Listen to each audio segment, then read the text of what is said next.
Surat police પરિવાર દ્વારા ભવ્ય અને ભક્તિભાવપૂર્ણ ગરબા સમારોહનું આયોજન કરવામાં આવ્યું હતું। આ કાર્યક્રમમાં સુરતના પોલીસ કમિશનર અનુપમસિંહ ગેહલોત તેમના પરિવાર સાથે ગરબા રમતા જોવા મળ્યા, જે અનોખી ઘટના હતી। સાથે સુરતના સાંસદ મુકેશ દલાલ પણ મા અંબાના ગરબે ઘૂમ્યા હતા।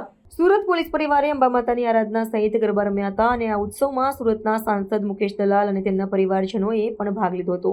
પરંપરાગત ગરબા વેશમાં સજ્જ થયેલા પોલીસ કમિશનર ગેહલોત અને સંસદ દલાલે 3 તાળીઓના ગરબામાં ઉત્સાહપૂર્વક ભાગ લઈને સૌને મંત્રમુગ્ધ કર્યા હતા। આ પહેલીવાર હતી કે જ્યારે એક પોલીસ કમિશનર તેમના પરિવાર સાથે જાહેરમાં આવીને ગરબા રમવા જતા જોવા મળ્યા। આ કાર્યક્રમનો ઉદ્દેશ પોલીસ દળ અને તેમના પરિવારો વચ્ચેનો સંબંધ મજબૂત બનાવવાનો તેમજ નવરાત્રિના પવિત્ર તહેવારને સામૂહિક રીતે ઉજવવાનો હતો। પોલીસ અધિકારીઓ અને કર્મચારીઓના પરિવારોએ પણ પરંપરાગત પોશાક પહેરીને આ ઉત્સવમાં ભાગ લીધો હતો। આ સમારોહમાં પોલીસ પરિવાર અને સાંસદના પરિવારની સામૂહિક ઉપસ્થિતિએ સમારોહને વિશેષ બનાવ્યો હતો। આ કાર્યક્રમ દ્વારા પોલીસ વિભાગમાં પારિવારિક સંબંધોને પ્રોત્સાહન આપવા સાથે સાંસ્કૃતિક પરંપરાનું સંરક્ષણ કરવાનો સંદેશ પણ આપવામાં આવ્યો છે।